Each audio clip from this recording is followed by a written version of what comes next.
Ghislaine Maxwell moans of 6 a.m. wake-up calls and too much tofu in Florida jail.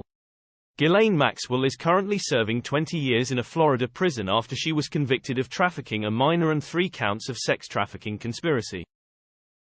Ghislaine Maxwell said she is suffering from depression as she complained about the 6 a.m. wake-up calls she faces in prison.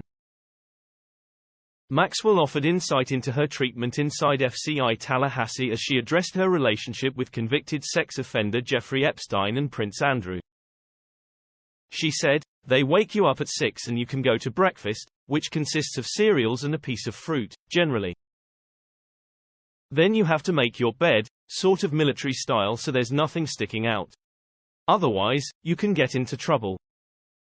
Then at 7:30 you go to work, and for me that means I go to the law library to help people so they have detainers or have warrants or they're trained to appeal their cases." She added, "I also help people file out their administrative remedy. And that is until 10 o'clock when you then have to come back into lunch. The portion control is very odd, and because I'm on a no-meat diet, there's supposed either hummus or cottage cheese or tofu.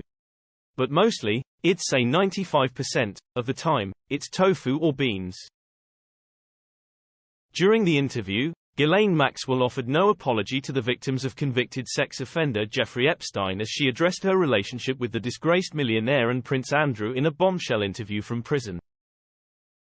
Maxwell, who is currently serving a 20-year sentence for trafficking girls to Epstein, argued his victim should already have some closure thanks to the judicial process that investigated Epstein's conduct before his death. Lisa Bloom, a U.S. attorney who represented several of Epstein's victims, hit out at Maxwell for failing to apologize to the women and accused her of playing the scapegoat, as she refused to offer information about the disgraced sex offender's little black book.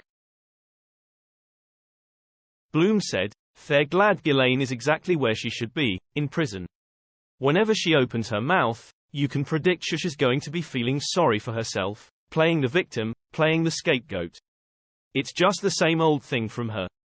The contents of the book, which includes the details of Epstein's clients, were unveiled only to members of the jury during Maxwell's trial last year.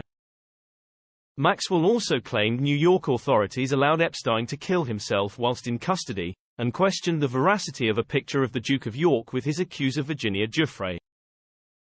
Asked to address Epstein's victims in the interview, the disgraced socialite said, "I say that Epstein died and they should take their disappointment and upset out on the authorities who allowed that to happen.